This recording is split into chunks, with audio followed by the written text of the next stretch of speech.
প্রিয় এলাকাবাসী আর আর এই পুরুষকে ৮ নম্বর ওয়ার্ড কমিটি ক্লিনিক সড়কত আর আর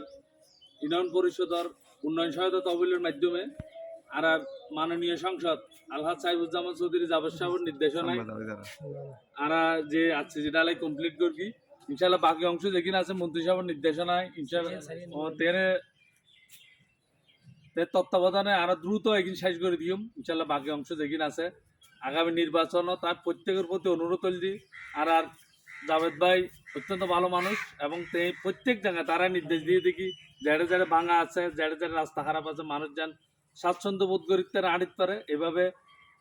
দ্রুততার সহিত যেন হাত সমাপ্ত করিতে পারি মাননীয় মন্ত্রী মহোদয়ের নির্দেশনা আর আর মন্ত্রী মহোদয়ের আর সামনে নির্বাচন আমি আশা করছিলাম অত্যন্ত ভালো মানুষ এবং সৎ মানুষ আর মাননীয় মন্ত্রী আলহাজ সাইফুজ্জামান চৌধুরী জাবেদ সাবর আগামী নির্বাচন তারা দলমত নির্বিশেষে প্রত্যেকে আর একযোগে হাজ গজ্জম যেন মন্ত্রী সাহেবের আগামী দুইদণ্ডী পুরস্কার উত্তম যেন বিপুল পরে জয়যুক্ত করি তারি ইয়ে নাই আশাবাদ ব্যক্ত করে ওনার সার্বিক সহযোগিতা ঠিক আছে না ওনারা প্রত্যেকেই কিন্তু মন্ত্রী সাহেবের লাই দোয়া করিবেন এবং আগামী নির্বাচনে ইনশাল্লাহ একযোগে হাজ করিবেন। আসসালামু আলাইকুম, জয় বাংলা, জয় বঙ্গবন্ধু।